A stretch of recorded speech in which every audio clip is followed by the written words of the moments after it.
ভুলচুক মাফ মডক প্রোডাকশনের ব্যানারে বলিউডে সদ্য মুক্তিপ্রাপ্ত এক ফ্যান্টাসি রোম্যান্টিক কমেডি যা পুরনো প্রেম আর সময়ের অদ্ভুত মিশেল।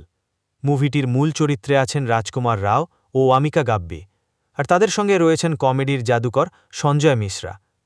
গল্পটা বেনারসের এক সাদাসিধে ছেলেকে নিয়ে যে ছোটবেলার প্রেমকে বিয়ে করতে চায়। সব ঝামেলা পেরিয়ে অবশেষে ঠিক হয় ২৯ তারিখ হলুদ, ৩০ তারিখ বিয়ে।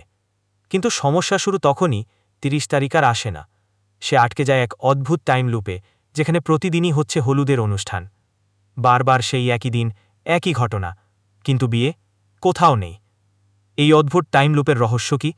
সত্যিই কি ৩০ তারিখ আসবে তার জীবনে, নাকি সে চিরতরে হারিয়ে যাবে ২৯ তারিখের লুপে? এই উত্তরের খোঁজেই এগিয়ে চলে সিনেমার গল্প। অনেকদিন পর বলিউডে এমন এক fresh concept, time travel, humour আর রোম্যান্সের এক দুর্দান্ত মিশ্রণ।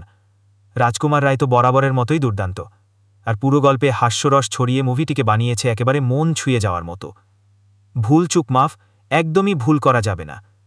এমন নতুন নতুন সিনেমার খবর পেতে ফলো করুন, সাবস্ক্রাইব করতে ভুলবেন না।